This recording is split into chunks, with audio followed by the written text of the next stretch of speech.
First of all, if you made it this far watching each of the videos in this series, you have my sincerest respect. You've already far surpassed those who want to learn HTML5 and CSS3 but don't commit the time and the effort to doing it. So you're well on your way to building pages for your own projects and for clients as well. What I want to do in this lesson is to wrap up this entire series, and my goal is to orient you on what you should focus on next and where you can look for good information on building your own websites. I want you to take your newfound knowledge and apply it to building well-structured, accessible web pages that can be viewed on as many devices and in as many web browser versions and vendors as possible. Now, a great way to get your feet wet is to pick apart other people's web pages. And by pick apart, I mean that you want to surf to them using Internet Explorer, find a web page that you like, and then open up the F12 developer tools, and then hover around the various parts of the site to inspect both the HTML5 and the CSS that they used in order to produce that result. One of my favorite things to do for HTML5 when I was getting started was to take a look at the HTML5 boilerplate. It's pretty popular. It was intended to be a nice starting point for building your own web pages. However, I've been able to use it to learn more about semantic use of different tags and how real web pages are constructed today in 2012 by people in the know. Okay. And so oftentimes people are looking for homework assignments, and if you are one of those people, then there's no better learning tool than to go to a website that you believe to be well designed and then try to duplicate what they did without looking at their code.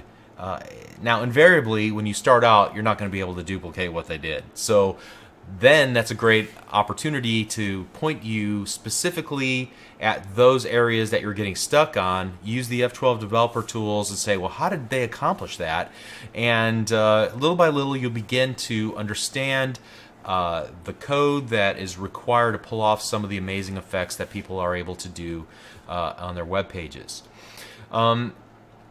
And so as you're looking at the HTML and the CSS code that comprise web pages out there on the internet today, there are a couple of things that I want to point out to you before you get stuck. The first is a topic we didn't really talk about were vendor prefixes. They look something like this on screen, where you have a dash and then a keyword like WebKit, or a dash and a keyword like Moz. Before a CSS property, in this case the border radius, followed at the very end by the border radius by itself without any prefix. Now, like we said much earlier in this series, CSS Level 3's specification was broken up into multiple parts, and some of those parts are already being implemented by browser developers, while others are still being agreed on. Some vendors want to support a particular new and upcoming feature of CSS Level 3 right now, today, so they add their vendor prefix to that property, and they support that property unofficially so that it allows web developers like you and I to get their feet wet, to try it out, and then provide feedback to the browser vendor. All other web browsers then would ignore that property, especially if it has that vendor prefix in front of it. Eventually, the hope is that all new browsers will support a given feature, and so the need for the given prefix will be eliminated, at which point web developers can remove the prefix version and expect the style just to work, thus the use of the border radius at the very end of the style definition. Ultimately, it would be the last thing that's set if the web browser can understand that instruction. So each vendor has their own prefix. MS for Internet Explorer, Moz for Mozilla or Firefox, WebKit is used on the Safari web browser, Chrome is used by Google's Chrome browser, O for Opera, and KHTML for Conqueror and all permutations of that engine. Just exactly which styles need this change with each new browser version. So I would just say, if you want to be on the bleeding edge of web development, you're going to need to have more than just a passing familiarity with this idea. You'll probably want to keep track of each new version of the web browser, see what changes have been added, what's been enabled by that given vendor in the latest version. For now, just know what these are, why they exist, and then you can consult a search engine for a particular reason that a given prefix exists if it pops up as you're looking at other people's web pages and you don't know what it's there or what it's doing.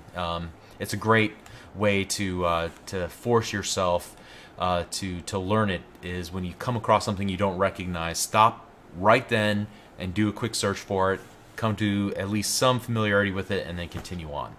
All right, and along those same lines, when you're looking at other developers' work, you're going to find a number of different approaches to the layout of web pages. Finally, we're talking about layout here in the very last video.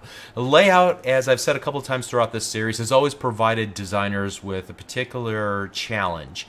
Let me start with a small history lesson just to explain the progression of thought from the beginning until now. So when HTML first came out, the focus was on publishing scientific documents, not necessarily styling them from a graphic design standpoint. Now, as a result, the HTML language was not really geared at presentation, or at least the presentation capabilities were rather limited. If you wanted to create a web page with 2 or 3 columns, you were forced to look for a workaround. And one workaround that became popular very quickly was to take the table tag and to turn it into a presentation tool. It allowed you to split up your entire web page into a series of grid cells and columns and rows and so forth. And we briefly talked about some of the negatives when using table-based layout back in Lesson 9, and I don't want to reiterate those right now. But even though it's generally considered to be a bad approach, it's frowned upon in the web development community, you're still going to come across websites that use this technique either because they just haven't taken the time to update their web pages, or they want to keep things simple. Perhaps keeping things semantically correct isn't really important to them, at least not yet.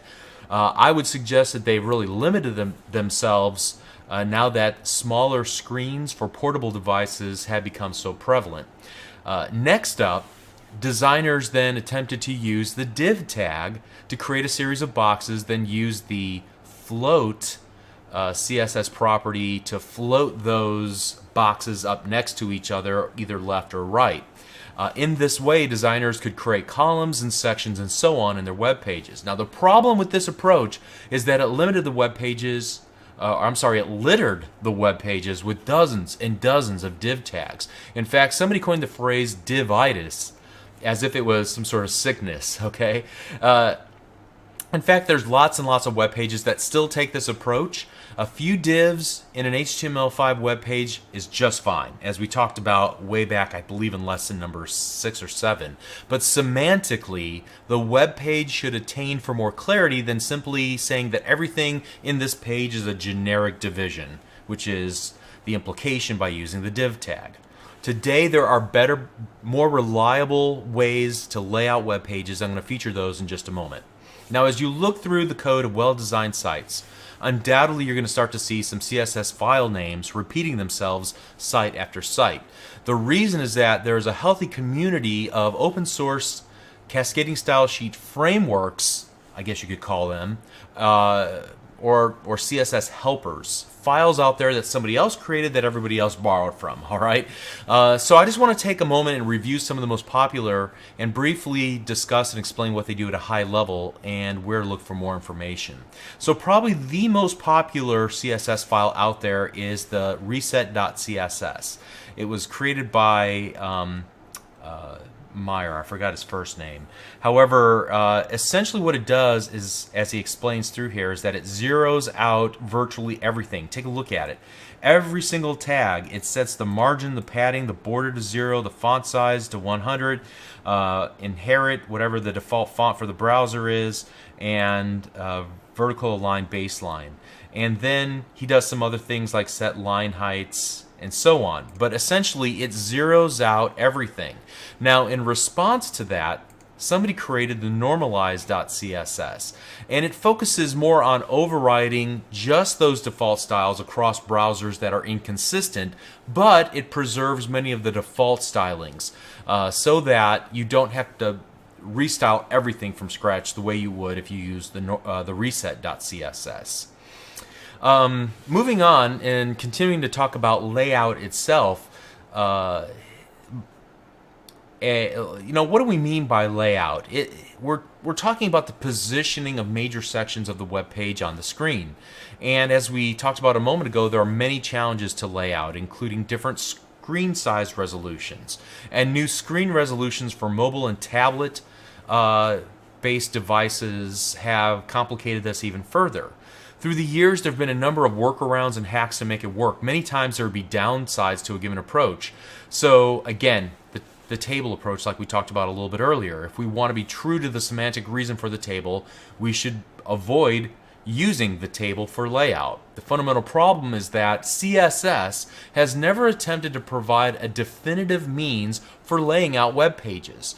So many designers have tackled this problem through the years, and several have been kind enough to share their work so that others can use it or at least learn from it. And so there are a couple of popular approaches now. A fixed width grid layout, and then a responsive web design, sometimes known as fluid design, as two of the more popular ways to lay out web pages. Fixed width grid layouts split up the width of a page into a number of columns. You can then use classes to instruct each section of the web page how wide it should be. So there are two libraries for this, the 960 grid system, 960.gs, and if you take a look at some of their examples, you can see exactly how to do that. Unfortunately, they don't show any here, and I don't want to take the time to talk about it in any depth, but if you look at some of these links, it'll show you how to use their classes to take a particular section, whether it be an article or a div or some block style element, and make it so many columns wide, and then use another article or div or section and make it so many columns wide, and they'll butt up next to each other naturally, and you can see kind of what has been accomplished through these example web pages using this popular library. Next up is the Blueprint css.org, and Blueprint is pretty similar to the 960 GS. It works in a very similar sort of manner, so I'll leave it up to you to just take a look and compare these two and which one makes more sense for you personally. There's another one that's called the CSSGrid.net, and it takes the grid style approach, but it also does something that now borders on a responsive web design. So one of the things it encourages you to do is to resize the page, and as you resize, notice that not only does the text start to wrap, but you get to a certain width of the browser and the entire look of the page changes. And I think it'll do it one more time as we continue to go smaller and smaller. Or maybe not, maybe further down on the page. But this is what's referred to as a fluid or responsive design. So the fixed width grid layout approach is great if you're only targeting an audience of the browser on the desktop. However, it starts to break down on computers that have smaller resolutions, like mobile and tablet devices. As a result, the responsive web design approach stepped up. So it defines a series of viewports and optional layouts for a single web page based on about 4 or 5 common resolutions. Now, for a more comprehensive overview, you can check out this post on Wikipedia. I posted the URL there on the page. But out of this thought process of fluid or responsive web design was born the notion that designers should be designing for the mobile experience first, then progressively enhancing the content for and layout for larger and larger screen resolutions. And so to that end, there is this Bootstrap .css, which was originally created by Twitter and was made available for free by Twitter to the community. And so it describes some of its selling points here, not the least of which is that it was built primarily for a mobile experience first, and then responsive to whatever size a viewing area in a progressive enhancement sort of way. So in my humble opinion, there are two great resources out there that openly and thoroughly discuss these ideas, and they're both created by a reputable group called A List Apart. And so if you take a look, there's two inexpensive books. You can buy them as a bundle. Mobile First is one of the PDFs, and Responsive Web Design. And I purchased both of these. They're very well done. They're short, but fascinating reads. I highly recommend them. Now, if you do buy them, just know up front that this is an advanced topic. I don't think there's anything in these two ebooks that would blow you away at this point. In my opinion, I think it's valuable to get started thinking in this direction as soon as possible right out of the gate, since this is currently where web development is heading. All right? So now that we're on the topic of recommending resources and books and websites and all that good stuff, let me recommend a few that were helpful to me as I put this series of lessons together. This is the second edition of this HTML5 book by Bruce Lawson and Remy Sharp. I own both of the editions.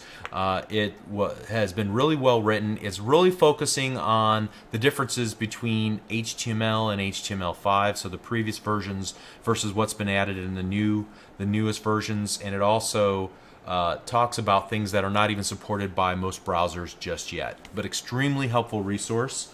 As far as cascading style sheets go, I've got two books I'd recommend. The first one is by, let me see, Peach Pit Press. I love all of their books. I love the layout, the typography of the books, and how they went about putting it all together. This one by Jason Teague, CSS3 Quick Start Guide, Visual Quick Start Guide. Love that. And then if you want a more project-based approach where they start from scratch and then continue to build on until you have an entire website, it's only, well, it's, I don't know, almost 300 pages. However, all the images are in color, does a great job describing why they're doing and what they're doing. It's the Stunning CSS3 by Zoe Gillenwater. Okay, so I highly recommend this book as well. And let me see. I guess that's about it. That's about all I have to say. I hope this series was helpful in laying out the major ideas related to HTML5 and CSS3 and web design in general. Now, chances are your work is not over. There's much more to learn. In fact, there's always more to learn. I'll reiterate what I said at the very beginning of the series. I'm guessing that you're coming at HTML5 and CSS3 from a web developer perspective, not a web designer's perspective. So if you haven't already done so, I would recommend the following. Continue on to the Channel 9 JavaScript Fundamentals series that I also created. Then pick a .NET language. The most popular are C# and Visual Basic. In both cases, there is a C# Fundamentals course and a Visual Basic Fundamentals course on Channel 9 that I created. And then finally, you're going to want to learn ASP.NET, which is Microsoft's platform for building dynamic, data-driven web pages. There are many great resources available online to teach you ASP.NET, but allow me to add one final plug for the content on my own website, http://www.learnvisualstudio.net. And pay me a visit, take a look at what I do, and I appreciate your support in that regard. So if there's any way that I can be of service to you, I would love to have that opportunity. If you have any questions, by all means, please ask below, and I'd be happy to answer if I can. And finally, I wish you all the success as you continue in your web development career. Thank you.